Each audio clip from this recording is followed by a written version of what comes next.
And a good Monday morning to you. A new setback in the push for peace overnight. With the U.S. and Iran exchanging another round of new attacks overnight, it is June 1st. This is Today. Breaking overnight, the U.S. launching new strikes inside Iran. Iran's military responding with its own barrage of drones and missiles across the Middle East, complicating those talks to end the war. We'll have the very latest in a live report from the region. Party off. President Trump calls for the Freedom 250 event to be canceled after a string of musical stars drops out, now to be replaced with a MAGA rally and President Trump as the headliner. We're live at the White House. Race against time inside the desperate mission to find the last two miners trapped deep inside a dangerous cave system for more than a week. 5 other members of the group miraculously rescued, emerging exhausted, covered in mud, and thankful to be alive. We're going to hear from them as the search for their friends enters a 12th day. Breakthrough treatment, an experimental new drug showing unprecedented results in the fight against pancreatic cancer, doubling survival rates and boosting patient quality of life. Plus the growing hope that it could have similar effects on other kinds of cancers. We'll have everything you need to know. One-on-one, former First Lady Dr. Jill Biden live in Studio 1A for a look inside her time at the White House, that fateful debate, and her husband's recent health battle. Those stories, plus, are you ready for it? It's good to be back. The new promotional rollout for Toy Story 5 sparking a fan frenzy that Taylor Swift could be part of the hit franchise's long-awaited return. To infinity and beyond. For fans, a Toy Story love story. Today, Monday, June 1st, 2026. From NBC News, this is Today with Savannah Guthrie and Greg Melvin. From Studio 1A in Rockefeller Plaza. Hi, everybody. Good morning. Welcome to Today. It is Monday morning, start of the week, start of the month, June 1st. We're glad you're with us this morning. We've got several breaking stories, actually, to get to, including what could be a major breakthrough in the fight against pancreatic cancer, other kinds of cancers, an experimental pill that doubled survival time in some patients. We're going to take a closer look. Also this morning, we're following new developments at the site of that rescue operation still underway for the remaining miners trapped in a cave now for nearly 2 weeks. We'll have the very latest on that in a live report. But let us get started with those new strikes in Iran overnight. The U.S. targeting drone and radar sites, and Iran now saying it has struck back. All of this as negotiations between the two countries are still underway. We've got it covered. We'll start with NBC's Richard Engel leading us off from Tel Aviv this morning. Richard, good morning to you. Good morning, Savannah. While the world is still waiting for President Trump and Iran's top leaders to agree to a ceasefire deal, there were new exchanges of fire over the weekend and into the morning, with the U.S. attacking Iran, Iran launching missiles and drones at Kuwait, where many U.S. troops are based. There were no reports of any casualties. Hopes of a quick deal are fading. In Kuwait, air raid sirens were wailing this morning as explosions rang out. The Kuwaiti military says it intercepted a barrage of Iranian drones and missiles. U.S. Central Command is back in action too, launching new, quote, self-defense attacks on Iranian radar stations and drone command and control sites on at least one island and the Iranian mainland. Iran's Revolutionary Guard threatening to escalate with a, quote, completely different response. CENTCOM announced it also fired a Hellfire missile into the engine of a ship in the Persian Gulf, stopping it from entering an Iranian port. The U.S. naval blockade still in effect, after President Trump on Friday said he would soon make a decision on the ceasefire. Overnight, Trump claimed in a social media post that too many voices from Republicans and those he called Democrats are slowing him down. Writing, "It is much tougher for me to properly do my job and negotiate when political hacks keep negatively chirping at levels never seen before. Democrats pushing for a deal, There's been this talk of a deal for months and months and months. I think the terms of the deal are pretty humiliating in and of themselves, but we just need this war done. While Trump says high gas prices will eventually come down, and he's taking his time. Very tough negotiators. It takes a long time. I'm in no hurry. Iran, too, is hesitating. Its leaders refusing to sign off on a deal to extend the ceasefire and open the Strait of Hormuz. A U.S. official says it could take several days to get a response from Iran's top leaders because of the time it takes to get messages to and from the supreme leader, who hasn't been seen in public since the start of the war, when his father, the last supreme leader, was assassinated in a joint U.S.-Israeli strike. Savannah? Richard Engel in Tel Aviv, thank you. Also this morning, controversy continues to surround the upcoming plans to celebrate America's 250th birthday. President Trump lashing out at several performers who've backed out and now planning a new rally. NBC senior White House correspondent Gabe Gutierrez joins us with that story. Gabe, good morning. Greg, good morning. A spokesperson for the organizer, Freedom 250, tells NBC News the president will instead kick off the 16-day Great American State Fair with an opening ceremony on June 24th. The Trump-backed celebrations have drawn criticism from Democrats that they are centered around himself instead of the country. This morning, President Trump is preparing to kick off America's 250th birthday celebration himself after several performers dropped out of America's State Fair. The president now saying that instead he may focus the country's landmark birthday on a campaign-style rally, quote, bringing the #1 attraction anywhere in the world, Donald J. Trump, adding the original event should be canceled and that the singers, quote, do nothing but complain. Some musicians seem to have segmented their audiences the same way politicians have. But this is Freedom 250, and the celebration of the 250 is a nonpartisan event. But several artists originally scheduled to perform disagree. Martina McBride saying she was initially told it would be a nonpartisan event, but that turned out to be misleading. She, along with Poison's Bret Michaels, rapper Young MC, and Milli Vanilli, backed out. Go Ninja, go Ninja, go. Vanilla Ice, meanwhile, has not, posting this is not a political platform. This is celebrating America's birthday. This is the problem with Trump.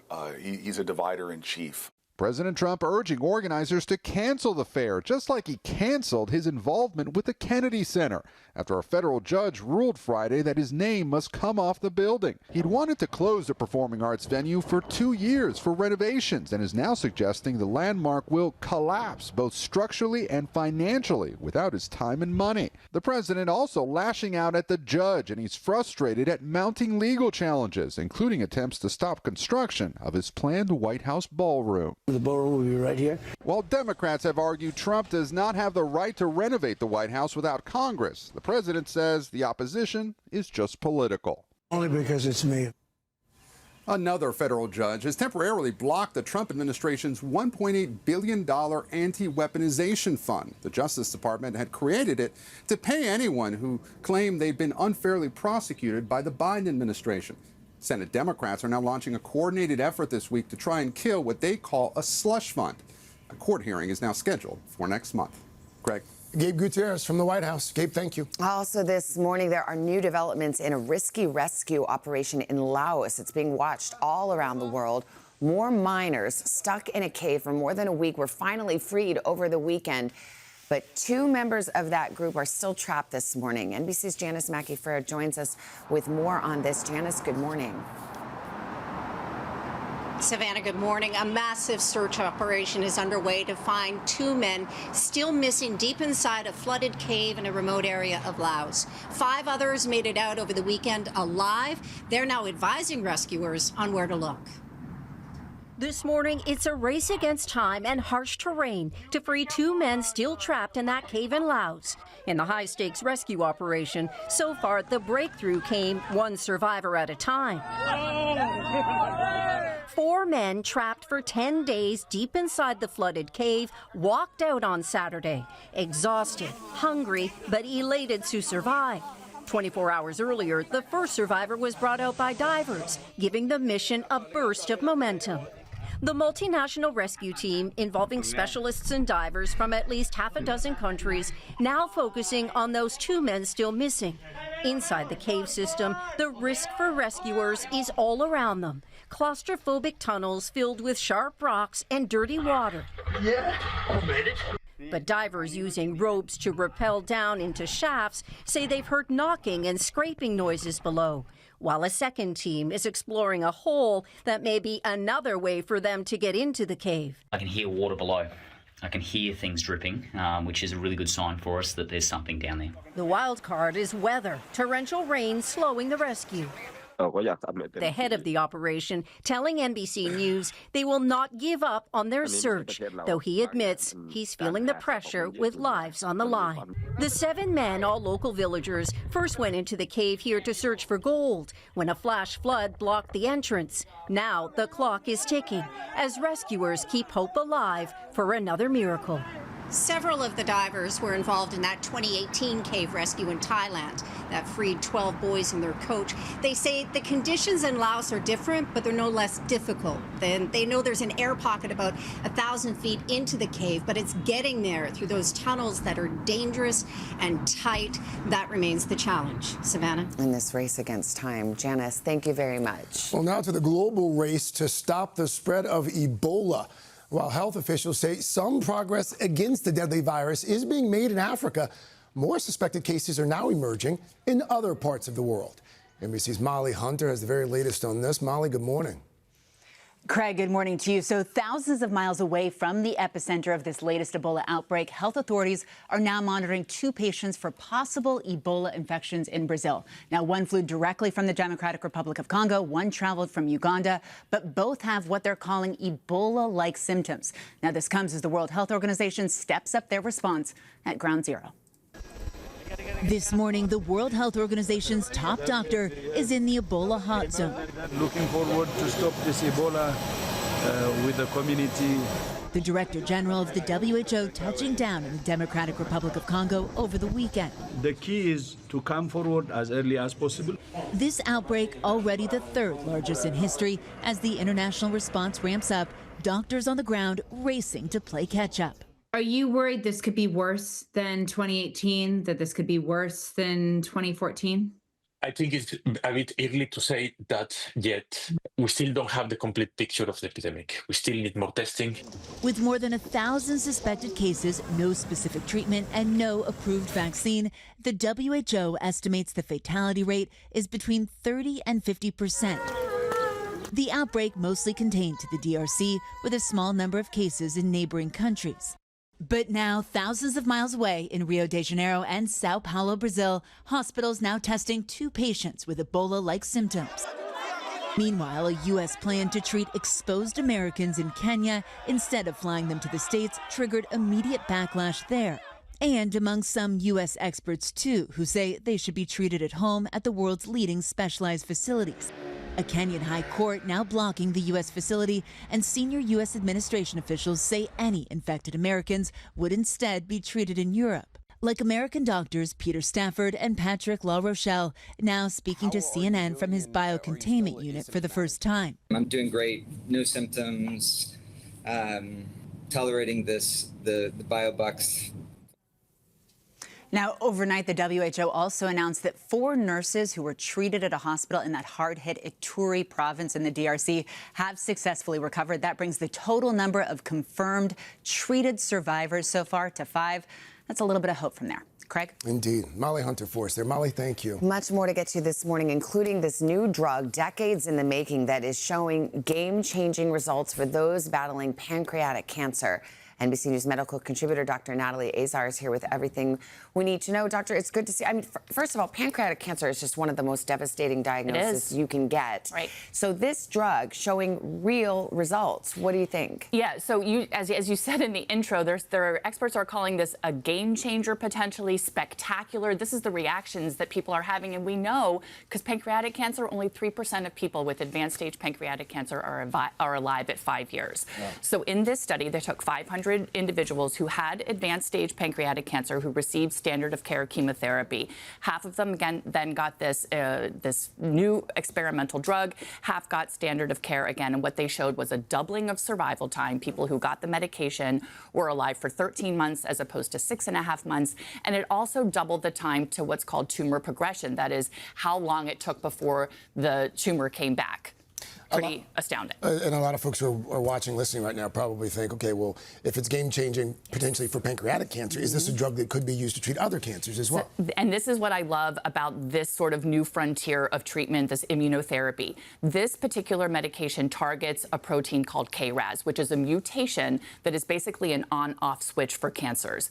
And what the medication does is it basically takes the on to the off so cancers can stop growing. And we see this particular type of gene mutation in a lot of other cancers, including lung, colorectal, ovarian, endometrial, as well as bile duct cancers. So again, this isn't a cure, right? But it is what experts are really saying, very foundational, because you can use this medicine potentially even as first line as opposed to when people recur and in multiple other cancers, as we discussed. Yeah, I was wondering if you could administer earlier, if you could have even better results. They're studying that right now, Savannah. All right, Sounds Dr. promising. Azar, thank you very much. All right, look who is back. Mr. Roker, standing by with that first check of the weather. Good to see you, sir. Good to see you guys, and good morning. Happy Monday. Good to see you as well. As we take a look, show you, we've got some strong storms firing up. They've just moved past Chicago. St. Louis under the gun right now. We've got from central Kansas right on into Missouri. We're looking at severe thunderstorms possible until 9 in the morning. Heavy rain from Colorado on to Mississippi. Denver, you're in a slight risk for all that. Large hail into the Rockies, the Western Plains, also the Tennessee River Valley. Tomorrow, that flood risk ramps up for New Mexico, and southwestern Texas. High Plains could see a severe threat later on in the afternoon. Light amounts, not looking at really heavy rainfall as we move on through tomorrow, but still some areas could see some heavier rain as the afternoon moves on, and that could cause some flash flooding. We're going to get to your local forecast coming up in the next 30 seconds. We are back now, 7:30 on a Monday morning, first day of June, and Carson joins the table. Good morning. Good morning, guys. Be happy to get out there soon and see that crowd and say hello to everybody in our next half hour. All right, but first, we have a Today exclusive and a special guest who's sitting down with Craig. Good morning to Craig and to Dr. Biden. Yeah, special guest indeed. It's been a year and a half since the 2024 election, but questions and debates surrounding the final months of the Biden presidency and the campaign, those questions and debates have hardly faded. Well, now, former First Lady Jill Biden is offering her most detailed account yet. It's a new memoir. It's called View from the East Wing. She's reflecting on her years in the White House, her husband's presidency, and also the questions over his age and health, and the events that led to his decision to end his political career. Welcome back, Dr. Biden. Well, thanks. Good morning. Nice to be here. Thank you. So you wrote an autobiography back in 2019, but this is different. This is different. Why did you feel like you had to set the record straight now? Well, I guess because so many people wrote about Joe's 4 years in the White House, and I felt that, now it was my turn to give my view and my reflections. Last year, it was revealed that the former president has stage 4 cancer, stage 4 prostate cancer, that it's also spread to his bones as well. As we sit here right now, how is former President Biden doing? He's, he's doing okay. I mean, Craig, you've been through this with your brother. Yeah. You know how tough it is. And I think if he had just been, diagnosed with prostate cancer, that's one thing, because that can be cured. Yeah. But the fact that it metastasized to his bones, that makes it a whole different story. And so I think Joe will live with cancer till the rest of his life. Let's talk about the book, because his age and his health, it's a good part of the book. And you write about this, that debate moment that so many people have talked about and written about, June of 2024. I want to remind our viewers exactly how part of it went down. Making sure that we're able to make every single solitary person eligible for what I've been able to do with the COVID. With dealing with everything we have to do with. Look, if we finally beat Medicare. So in the book, you write that you thought that he might have been having a stroke on stage during that part of the debate. But despite that, the debate ends, and you guys go on to have not one but two political events. And here's part of what you said a few hours later. It's such a great job. You answered every question. You knew all the facts. 4 more years. In the days and weeks after that, you continued to insist that the president was fine. How do you square thinking that he may have had a stroke with what you were saying in the days and weeks after? How do you square those? Well, look, Craig, look at it from my point of view. So I'm watching, just like everybody else was, scared to death, like what is going on? He gets off the stage. I see he appears to be okay. He says to me, Jill, I really, in other words, messed up, didn't I? And I said, yes, you did. And so we get off, and I know we're going into another event, or we have 2 more to do. And my mind is racing. What do I say to him? What do I say to him? I'm his wife. I've got to lift him up. So we go to the next event, and I'm thinking, what do I say that will lift him up? That is true. I want to say the things that are true. And so I said, you know, you answered every question. My mind's racing. You know, that's a pretty low bar. Well, and so, I had to sort of lift him up. I mean, I'm his wife. I'm not going to get out on the stage there and say, Joe, you really screwed that up. I mean, and we have all our supporters there. So, that's who we are. I mean, as I had to support him, I couldn't come out and, really publicly say, Joe, you did a terrible job in that debate. In the book, you also write that was that was essentially sort of a one-off. Yes. That this is not who he had become. But, no. But Special Counsel Robert Hur, as you probably know, he described the former president, quote, as an elderly man with a poor memory. George Clooney, the actor, said at a private fundraiser before the debate, quote, Biden was the same man we saw that we all witnessed on that debate stage. Even his former chief of staff said that his memory had worsened over the course of his presidency. He aged. He did. He got older, and we all saw him aging. There were the words that he would forget. But, we were all aging. You wrote something. This is quite revealing in the book, and I want to put an excerpt on the screen. Okay. You write, because you questioned some of your decision-making, it seems, in the book. Had he grown too old for the job? And I hadn't noticed. I didn't think so, but could I be objective enough to be sure? The doctors assured us that he was healthy and able. In hindsight, were you able to be impartial? Well, the doctors did assure us. I mean, he had an exam every year, a health exam like every president does. The doctors assured us he was he was healthy. And I saw him doing the job every single day. Every single day. He got up, he went into the office, he did the job, he passed bipartisan legislation. He worked, and I saw him work hours into the night. So yes, did I see him, slowing down a little bit when he got tired? Did he stutter a little bit at night? Yeah, sure. But he was still doing the job, and he was doing a good job. You're his closest confidant. You're described as Joe's gut check. If you could go back in a time machine and do it all over again, would you have encouraged him maybe to not run again? As I look back, would I want to put Joe through the hurt and the pain that we felt during that time? Never. Never. I mean, it was so hurtful. And so it sounds like you're saying if you could do it all over again, you probably would have encouraged him to be a one-term president. But it had to be his decision, Craig. It had to be his decision alone, because he had to live with that decision the rest of his life. I couldn't say, Joe, do this, or Joe, do that. It was his decision to run in the first place, only his, even though the family had their input, especially the grandchildren. Yeah. But, it was his decision to get out.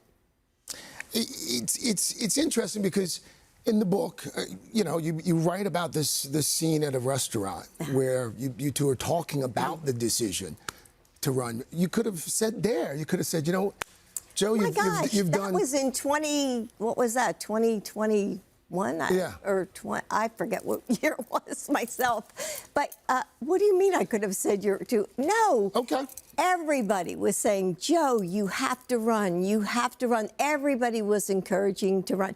In my book, I write about that, how people were encouraging him. Because in the beginning, he thought, you know, should I run? Shouldn't I run? But everybody was so positive, and you know, all our supporters were so positive. Everywhere we'd go, supermarkets, down the street. Dr. Biden, to be fair, I mean, there's a poll. There's a poll from 10 months before that debate moment. I mean, you're noting the folks who wanted him to run. This is August 2023. We're not talking Republican voters here. We're talking 77% of everyone asked, was he too old to be effective to serve another term? Nearly 3/4 of them said, yeah, he's too old. Democrats, 7 in 10. How do you square that with the decision to put him through it again? Because he really wanted to. Well, you know, I square it with in 2023, the Democratic Party was behind my husband. And then the debate happened and things changed. So, you know, in my book, I write about everything that happened. I put it all in context. You read my book, and thank you for that. Yes. And so I think readers will understand from my point of view. And I think we have to point out, Craig, like, that's one chapter of my book. My book is not about politics. It's about me, my reflections, my life as a teacher, my life as the first working lady, you know, first lady. I mean, I went to work. I taught at a community college. I took a paycheck. I wanted to say to American women, look at me. I'm like you are. I'm balancing a job, my family, and then my duties as First Lady. And that's what my book is about. Yes. It's not all about this debate, which was one moment in time of our 4 years. In her book last fall, former Vice President Kamala Harris, she wrote that staying in as long as he did was recklessness. That, quote, the stakes were simply too high to leave to one person's ambition. Does the former vice president perhaps have a bit of a point there? That is her point of view, and if she felt that way, she should have said it.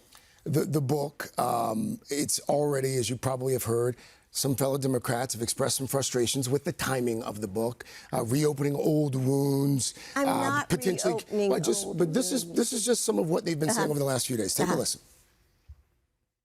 I think Democrats do have to be honest about the mistakes that we made in 2024. Obviously, in retrospect, Joe Biden should have stepped away from that race. Joe Biden, his family, his inner circle, I mean, they did this country and certainly the Democratic Party a grave disservice by allowing this to go forward. When we get pulled back into conversations about age and the election in 24, it's never going to be a good place for Democrats. What's your response? We are moving on. You know, Democrats have a great future. I think, you know, we're looking forward to winning the midterms. And I think things are going to move forward in a more positive way. And yes, we look back and we're going to learn from the mistakes we made. You're right. The book isn't just about politics. It's not just Craig. about that moment. You write about Hunter. You write about Hunter. You write about the decision to pardon him as well. You acknowledge that the former president's senior advisors said not a good idea, but ultimately you and the former president decided that for your family it would be a good idea. Have you do the pardon? You mean pardoning well, wait a minute. Hunter.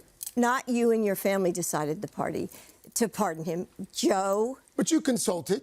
You said you supported it.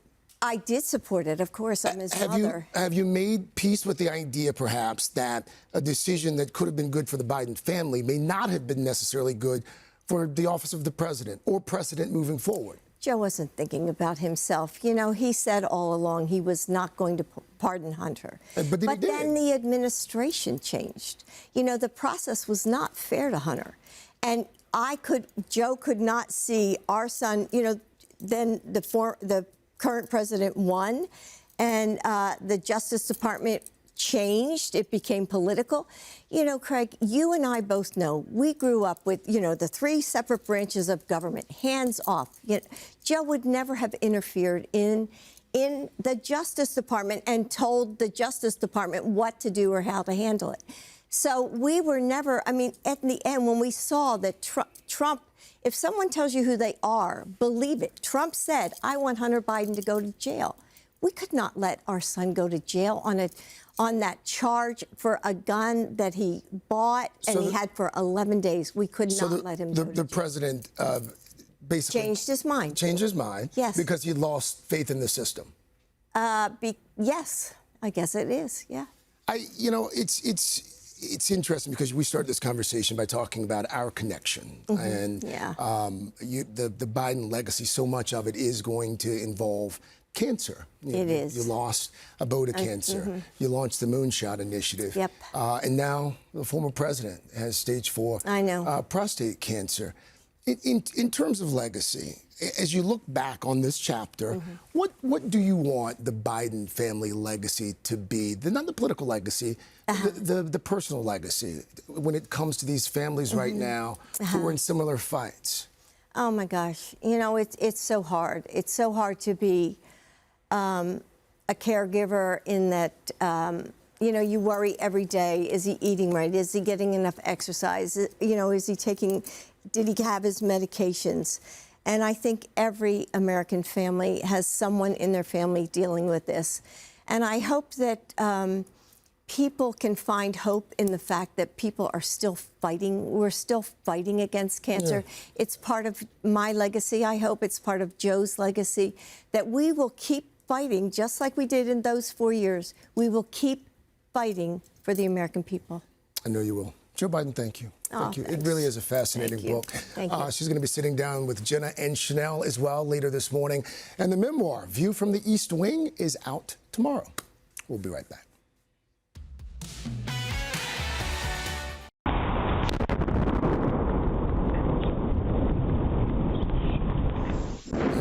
Well, that's a little disturbing. If you were in Massachusetts on Saturday, you may have heard that earth-shaking boom. Thousands of people calling 911 all about the same time, asking the question everyone wanted to know, what was that? Well, it turns out that boom was caused by a meteor entering the atmosphere north of Boston. Dashcam video capturing the possible culprit. There it is. Wow. That was wicked scary. NASA says the energy released as the meteor breaks up is the equivalent of about 300 tons of TNT. Imagine the curse words said in the Massachusetts accent. Well, they said some of it ended up in the bay in Cape Cod. Oh. I'm wondering what people wanted to go out there and try and capture some of it. Crazy. Mr. Roker? Yes. You're a meteorologist. Do you I have have any nothing to do meteor with it. information? Can you shed some light on what happened? Are you not a meteorologist? Well, yeah, very nice. Thank well, you. It acts as it comes, the heat from it, the air expands, boom, creating that sound. So it literally happens thousands of times every year. It's just a lot of times it happens in uninhabited areas. How big was that? We just saw in the video. I don't know. I didn't have Could a tape have been 2 or 3 feet, maybe. It was 100 miles wide. No, just kidding. Anyway, no, but it was a fairly small chunk. Look at what's happening today. Plenty of sunshine out west, hot and dry through the southwest. Severe storms in the central plains, also down into the mid-Mississippi River Valley. High plains could see some severe storms later today as well. Beautiful weather in the northeast, mild conditions, sunshine through the Great Lakes and on into New England. A few showers scattered down through Florida. That's what's going on around the country. Here's what's happening in your neck of the woods. And that's your latest weather, guys. Uncle Al, thanks so much. Pop Start is on the way, but first, Jenna standing by with our boost. Yeah, you guys, we found the perfect boost. We've got a baby, a wedding, and some viral fun all wrapped into one. But first, these messages. Coming up, the 20-year-old director behind Backrooms, the hottest horror movie in the country that's shattering all sorts of records. After a quick check for your local news. It's 8 o'clock on Today. Coming up, tensions rising. Overnight, the U.S. launching new strikes inside Iran. Iran's military retaliating with its own drones and missiles. Where it all goes from here, including the impact on the push for peace, in a live report from the region. Then, candidate controversy. A Maine Democrat at the center of a major scandal this morning after his explicit texts to multiple women were revealed. What it means for the critical battle for control of the U.S. Senate. And seasons of stars. This is the perfect spot. Tina Fey stops by Studio 1A to talk about the new chapter of her hit show. Plus, Anne Hathaway. Shut up. And Ewan McGregor. Another happy landing. They're here with the first look at their thrilling new movie. All that. Plus, is Toy Story getting a new friend? Are you ready for it? A Different World is back. Baby, please!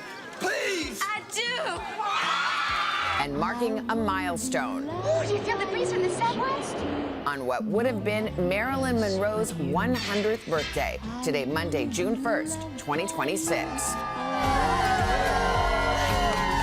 Visiting today from Kingwood, Texas, Canton, Ohio, Kansas City, Yuma, Arizona, Grand Rapids, Michigan, and Anchorage, Alaska. Celebrating our anniversary. Good morning to my granddaughters. Love you. Sister's trip to New York City. Here for college 40th. First time in New York City. Utah. 3 generations from Wisconsin. Shout out to our senior class. At Grosley High School in Greensboro, North Carolina.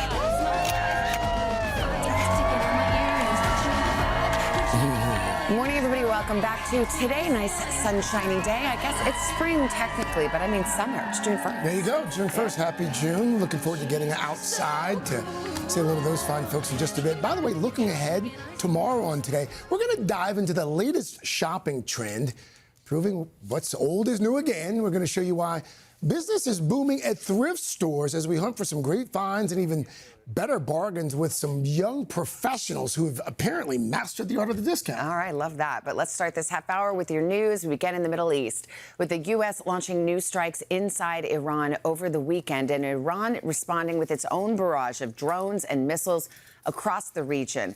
And of course, this new exchange complicating those efforts to end the war. NBC's Richard Engel in Tel Aviv back with us this hour. Richard, good morning. Good morning, Savannah. Complicating is certainly right. While the world is still waiting for President Trump and Iran's top leaders to agree to a ceasefire, there were new exchanges of fire over the weekend and this morning, with the U.S. attacking Iran, Iran firing at Kuwait, where many U.S. troops are based. There were no reports of any casualties. Hopes of a quick deal are fading. In Kuwait, air raid sirens were wailing this morning as explosions rang out. The Kuwaiti military says it intercepted a barrage of Iranian drones and missiles. U.S. Central Command is back in action, too, launching new, quote, self-defense attacks on Iranian radar stations and drone command and control sites on at least one island and the Iranian mainland. Iran's Revolutionary Guard threatening to escalate with a, quote, completely different response. Overnight, Trump claimed in a social media post that too many voices from Republicans and those he called Democrats are slowing him down, writing, "It is much tougher for me to properly do my job and negotiate when political hacks keep negatively chirping at levels never seen before." Democrats pushing for a deal. There's been this talk of a deal for months and months and months. I think the terms of the deal are pretty humiliating in and of themselves, but we just need this war done. While Trump says high gas prices will eventually come down, and he's taking his time. Very tough negotiators. It takes a long time. I'm in no hurry. Iran, too, is hesitating. Its leaders refusing to sign off on a deal to extend the ceasefire and open the Strait of Hormuz. A U.S. official says it could take several days to get an official response from Iran because of the time it takes to get messages to and from the supreme leader, who hasn't been seen in public since the start of the war, when his father, the late supreme leader, was killed by a joint U.S.-Israeli strike. Savannah? All right, Richard Engel, thank you very much. This morning, fresh controversy is swirling around Maine Democratic Senate candidate Graham Plattner. Plattner is trying to unseat longtime Republican incumbent Senator Susan Collins in what's expected to be a critical battle for control of the U.S. Senate. NBC's chief Capitol Hill correspondent Ryan Nobles joins us now with the very latest on this. Ryan, good morning. Hey, Craig, good morning. And over the weekend, the oyster farmer and combat veterans campaign was battered by a new scandal. Plattner's wife revealed to the campaign last year that he had exchanged sexually explicit texts with other women earlier in their marriage. On Saturday, Plattner's wife, Amy Gertner, put out a video responding to the reports. It makes me really angry, disappointed, and I find it really shameful that there's a group of media outlets and people who are willing to spread gossip instead of talking about real issues that Graham is running on. Now, she also said that the pair has a great marriage. In a statement to NBC, Plattner said that Amy and I went through something hard because of me. We did the work, and I'm grateful for her every hour of every day. Now, in recent months, Plattner has been dogged by other questions about his fitness for office, including old social media posts where he shared inflammatory views about sexual assault. He's since apologized for those posts. He also recently covered up a tattoo that he got in 2007 while he was a Marine that some say resembles a Nazi symbol. Plattner says he didn't know the reference at the time. Meantime, the primary isn't until next week in Maine, but Plattner's popularity has already forced Maine Governor Janet Mills to bow out of the race, making him the presumptive Democratic candidate. Plattner's been endorsed by the likes of progressives, including Senators Bernie Sanders and Elizabeth Warren. Now, Maine is historically tricky to poll, but according to polling before this recent controversy, Plattner is leading the incumbent Senator Susan Collins in a general election face-off. Craig? All right. Ryan Nobles for us there in Washington. Ryan, thank you. To baseball now. We've got a new candidate for Catch of the Year. This one did not happen in the field, however. It was in the stands. Take a look. He hit it like 450 feet. Tried to there, too. By the way, a baseball not getting to the field. Oh, nice play by a fan there. Rizzo, you've always said they're the best souvenir catching fans in baseball. That person just did it with a kid in his hands. Oh, we need the replay. I mean, look at that.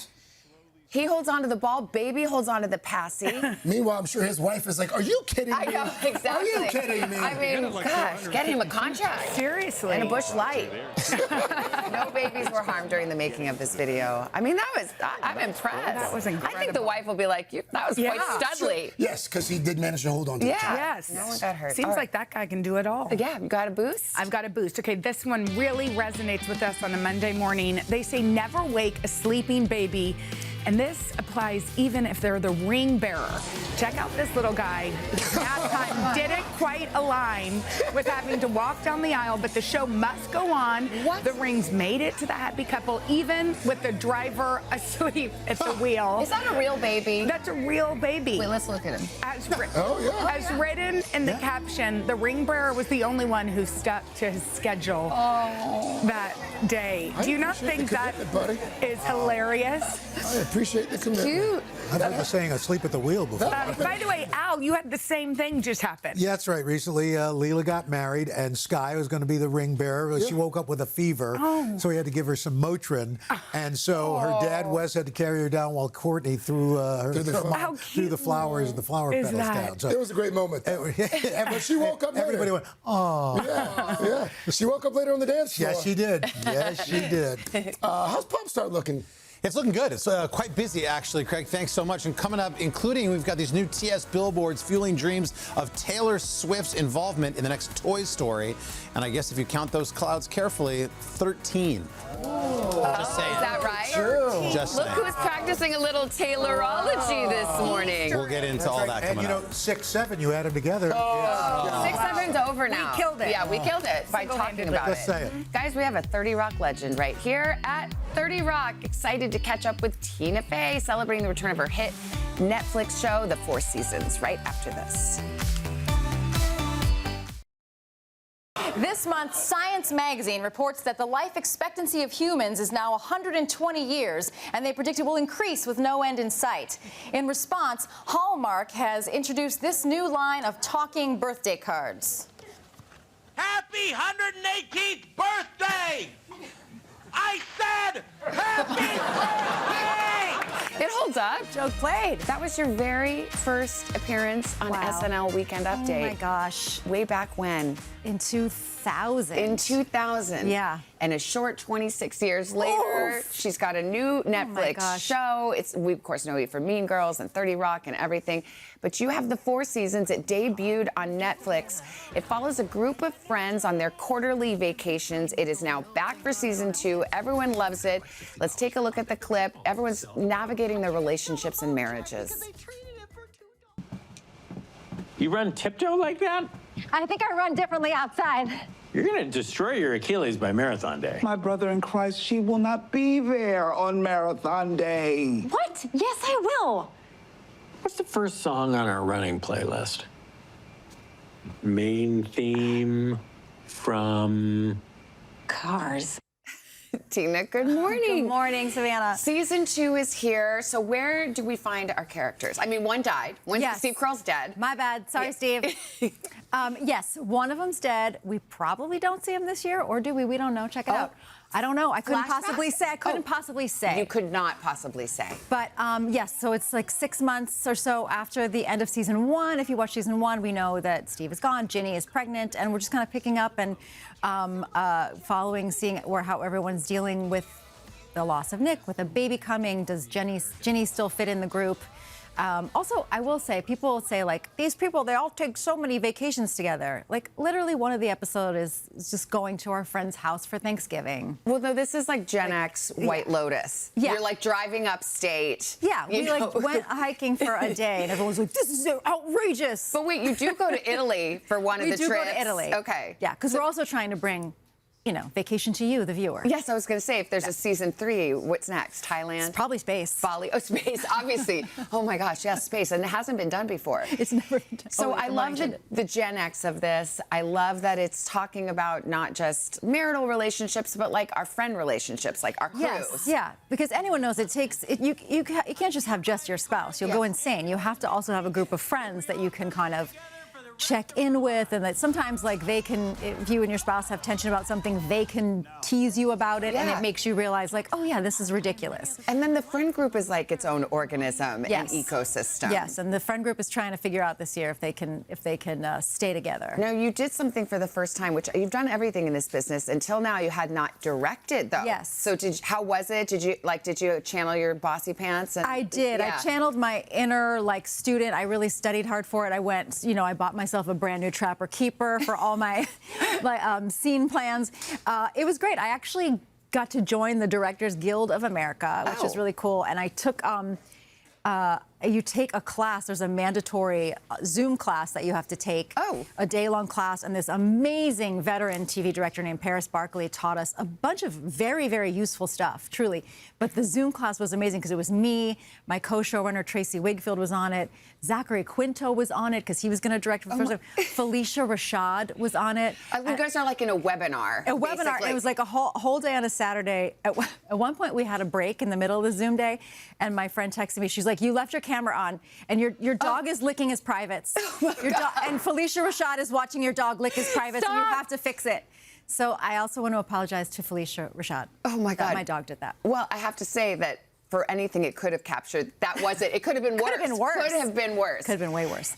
You recently did SNL UK. Yes. How did you get into that? I was strong-armed. No, I think they were, it was SNL UK, it was their first show ever, and I think they were having a little, I think Brits were hesitant to do it. They didn't know if it was going to work, and then I just got roped in as a family member to go host the first one, and then the cast is so amazing. As soon as they did the first episode, all the Brits were like, yes, these are our people, and so then they've had all British and Irish hosts since then, and Scottish maybe, and it was so fun to be over there. And also, you can swear. I was going to say, are there weird Britishisms and British humor? Yeah, there was some. One of the first sketches I was in was for this underage, for this cream called Underage that makes you look so young that people will think your husband's a pedophile. But it's pretty solid. But they kept saying the word nonce. They were like, everyone will think your husband is a nonce. And I had to be like, what does that mean? Can you say what? No. It just means like a perv. Oh, okay, good. A nonce. That's good. We can work that into our routine. I think you can say that on TV here. Okay, finally, we don't have much time, but I know you brought me something. The SNL ladies, Anna Gasteyer, Rachel Dratch, and Maya Rudolph. This is an epic summer for the SNL Lady Group Chat. All on Broadway. All three are on Broadway. 2 of them are Tony nominated. The only reason Maya's not Tony nominated is because she can't be, because her show is already open. Otherwise, I mean, they're all crushing it. And you guys went to go see it. And we all went in various groups to go see it. And so Amy Poehler and I we were like, we have to honor this. We had to have shirts made. And we were like, we need to find the worst 80s theater kid font. And the name of our group chat is the SNL Tang Don't try to figure out why. Oh, God. It's terrible, but we're stuck with it. So we have the SNL Tang on Broadway. Tang on Broadway. And the very unlicensed logos of the 3 shows, Come Get Me. And so we would like to make you an honorary member of our group chat. Oh, my gosh. And give you this because it's the summer of you. SNL Ladies on Broadway. I will wear it with pride. Thank you so much. I want to see a paparazzi picture of you wearing it. I want to, and then in the lawsuit that will come for me right they'll after. come to you, yeah. For this. That's amazing. Are you going to go to the Knicks finals? I hope to. I feel terrible saying that because I go as Tracy Morgan's guest, and I'm sure there are people who have been going for like 37 years who would want to murder me for my seat. But I think I might get to go with Tracy. I hope so, and I hope Timothy Chalamet is not man-spreading again. You know what? He can do whatever he needs to do. I mean, whatever he needs to do to make the Knicks win. Yes, all right. I know, it's a good luck charm. Yeah. Tina, thank you again. The 4 Seasons is streaming now, #1 on Netflix. #1. Ready? Let's go. All right, thank you, Tina.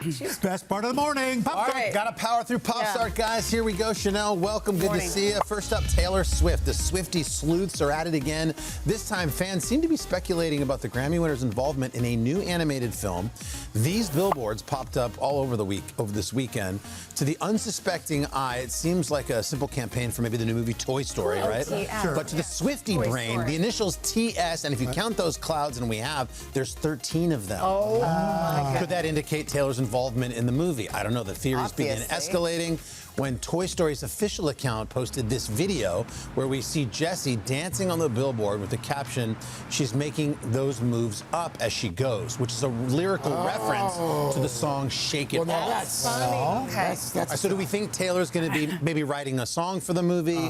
Maybe she's one of the voices in the movie. We're going to all find out when Toy Story 5 hits theaters on June 19th, which is exactly 20 years to the day after Taylor released her debut single. Well done. Wow. You're a Taylorologist. Yes. That is the entire budget of Pop Start all year to find that data. Yeah. And they're working all Murder, weekend. She Wrote. Keep powering through. You're welcome, Emily Aketa. All right, next up, the weekend box office numbers are in, and there's an unlikely new top dog. A24's horror flick Backrooms took the top spot. It set multiple records, including the largest opening weekend for them as a production company, as well as the biggest debut in history for an original horror film. Backrooms, by the way, directed by a 20-year-old named Kane Parsons, who began the project on YouTube as a viral series. It follows a furniture store owner who finds a strange doorway and disappears. Backrooms makes Kane the youngest filmmaker in Hollywood history to achieve the top spot at the box office. That's cool. That's pretty cool. Yeah. Think he's going to get another gig after this? Yep. Wow. All right, finally, Gwyneth Paltrow, the Oscar winner, stopped by Studio 1A to tell us all about Goop Kitchen coming to New York City.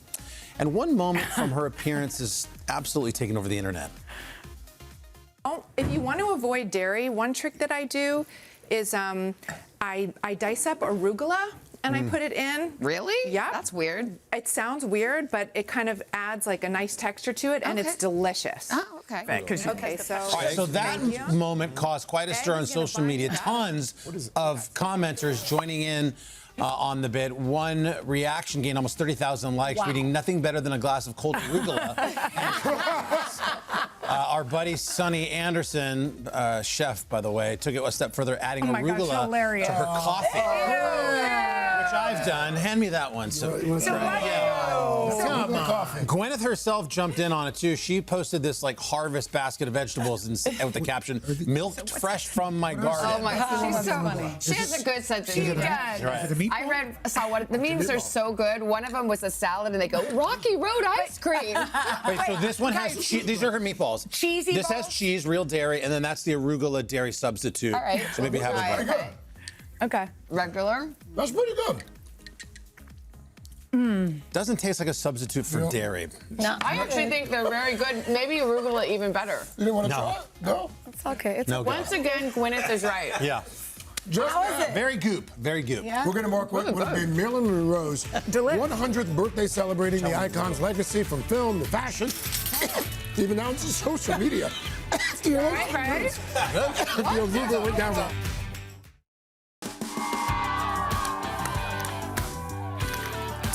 And we are back now with a worldwide celebration for the ultimate icon, the one and only Marilyn Monroe. Yes, she would have turned 100 years old today, and fans everywhere are marking the occasion in all kinds of creative ways. NBC's Joe Fryer is here with a closer look. Hey, Joe. Hey there, good morning. Good to see you guys. You know, Marilyn's movie career spanned about 16 years from the time she signed her first film contract in the mid-40s to her final finished flick, The Misfits, in 1961. Now, next to most Hollywood legends, that's but a fragment of time, and yet she made an indelible impression still felt today, a century after Norma Jean was born.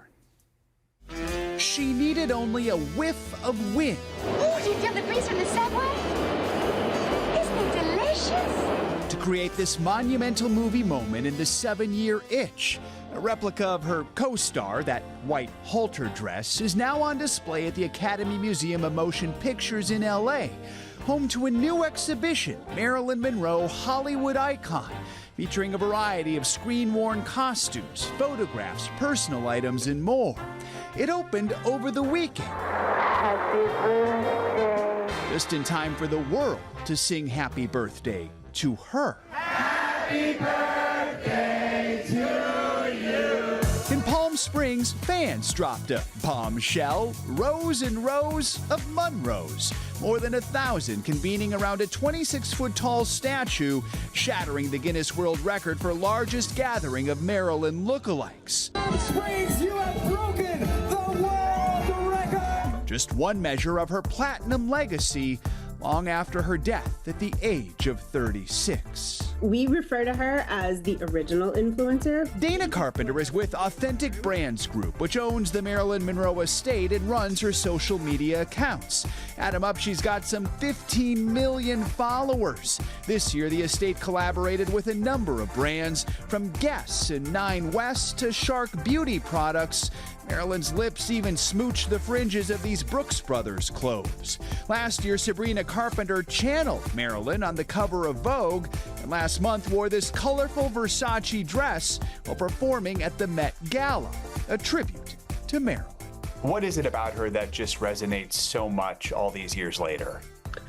I think that because she had such an incredible story in terms of where she came from, she really came from nothing and really built her career in the way that she wanted.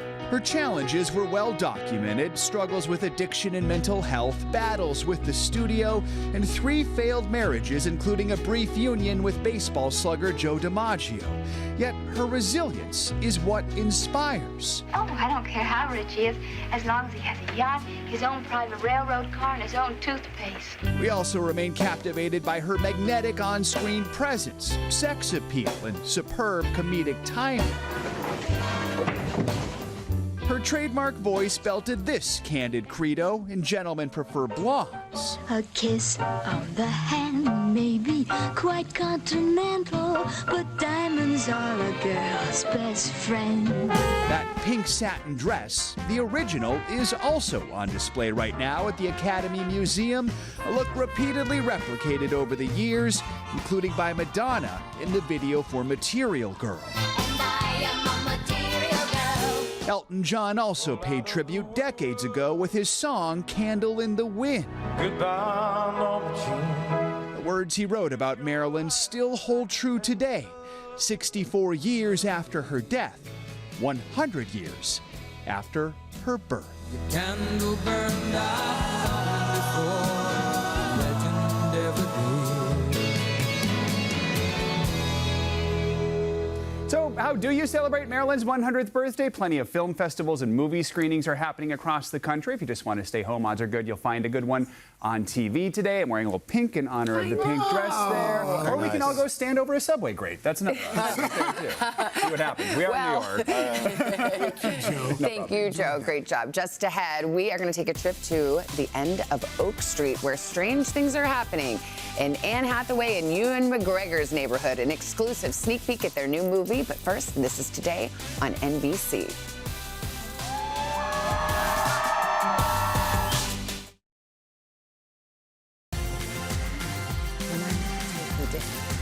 We are back 8:42 with two of Hollywood's best and brightest, Anne Hathaway and Ewan McGregor. Their careers have spanned decades in genres from drama to romance to musicals.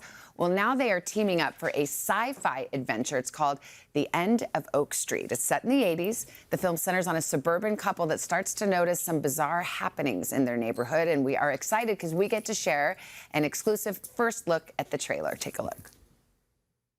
I think that our neighborhood, our house, our whole street has moved. How the hell is that even possible? Get out of there, run! What the hell's going on? Get inside now! I just heard a gunshot. Anne and Ewan, good morning. Okay, I have so many questions, but first, not the question I planned to ask. But Ewan, you pointed out in the trailer, you were wearing some very short shorts. Those are some shorty shorts. Yes, they were. I'm trying to bring them back. You should. Well, I'm going to bring out my own line. You wear them well. The first day that I saw Ewan and then I arrived on set, and I just kind of looked down and looked up and said, "Nice shirt." And you just went, "Thank you for not talking about my shorts." That's right. Short shorts. I mean, well, you know, you're Scottish. It's like kilt, you know, right? Sort of. Yeah. We have more fabric, I would say, in a kilt than I had in those. But yeah, they were awkward to sit. You know, the artist chairs that we get on film sets. Yes. The short shorts in the tall artist chair. It wasn't easy. No, it's a lot. Thank you. I did my best. A lot. Yeah, it's manspreading. Well, we've got to get on topic here. Yeah. This is so fun. It's just a sci-fi. You guys have never worked together, right? Have you? No, so but I wanted to. I know. Well, now you have, and you're a couple. And tell us about the movie and how this came to be. Please. Well, it's hard to recover from the short shorts. I know. You know, we should maybe talk about David. David, David he wrote Robert Mitchell, amazing director. He made a brilliant horror movie called It Follows on a super tiny budget. And it's one of the greatest horror movies I've ever seen, and I just loved it. And so I reached out to him and I said, if you're ever doing anything that feels right that I could be a part of, I'd be so interested and honored if you thought of me. And then he sent this script, which was just wild. You know, it's this kind of tight family drama set against, I don't know, a world of time travel and dinosaurs. And then when they said that Ewan was going to play my husband, I got very excited. Then it's like, yes, that's you're yes. So it's set in the 80s. Yeah. Until the dinosaurs come in. Right. Naturally. Right. It felt how many times a day do you say that? I mean, how many times? Just rolls off the tongue. Yeah. He wrote a very beautiful script, very interesting. It's really an exploration of a family, but then page 15, 20, suddenly it turns into something quite different that you weren't expecting. And I couldn't believe it. As I was reading it, I was like, what is going on here? Same. I was like, I've read a lot of scripts in my life, and I've never read anything that's bold like this, that kind of is taking a swing like this. And I've heard it's funny, too. I think so, yeah. I saw it with my family, and my kids were howling. Okay, amazing. Yeah. You have little boys. Are they past the dinosaur phase? Oh, still into it. So into it. Yes. So in it. Okay, and I think this movie might have re-energized it. Oh, how could it not? So, all right, you have famously battled Sith Lords. What's harder, fighting dinosaurs or Sith Lords? Yeah, the dinosaurs. I had one major interaction with an actual dinosaur head in this. Do you remember when I was going through the hedge and they came at me with a big, I think it was the dinosaur. Dinosaur wins. Yeah. Okay. Well, we did have this one moment where there's a shot. So David, our director, he would say things like, okay, you're going to start 3 blocks away and sprint, and then we're going to push in and end in a close-up of the two of you scared, more scared you've ever been. And we're like, how many takes, though? And so then we would do a lot of takes. Yeah. And so we kind of you lose your mind doing it that way. And it's so silly because it's just stuntmen in outfits holding a dinosaur head on a stick.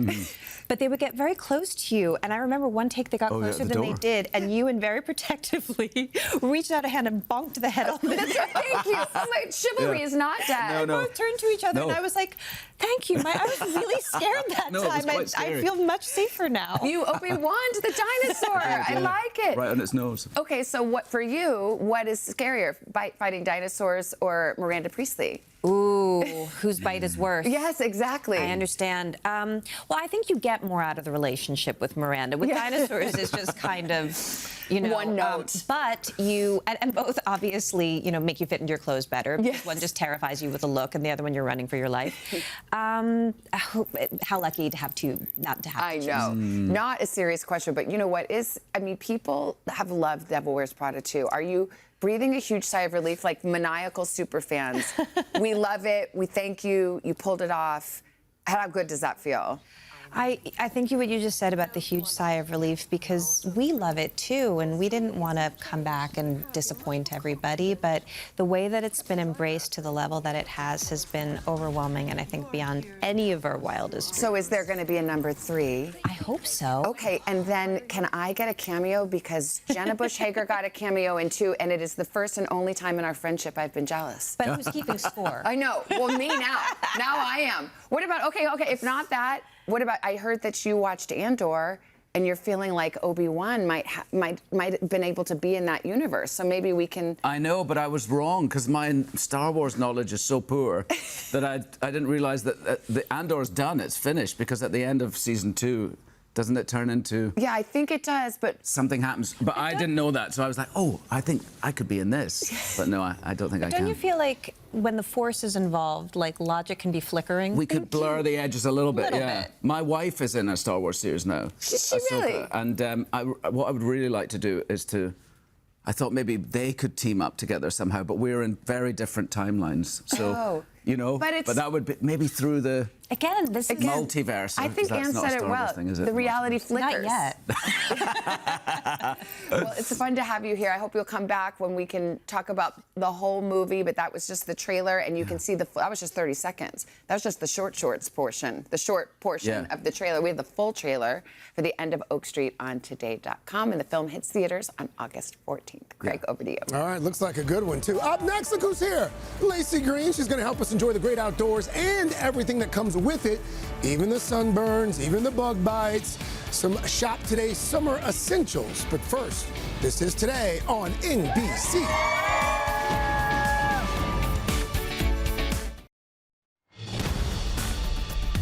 And welcome back. In case you didn't know it, June is Great Outdoors Month. Yeah, I'm excited too.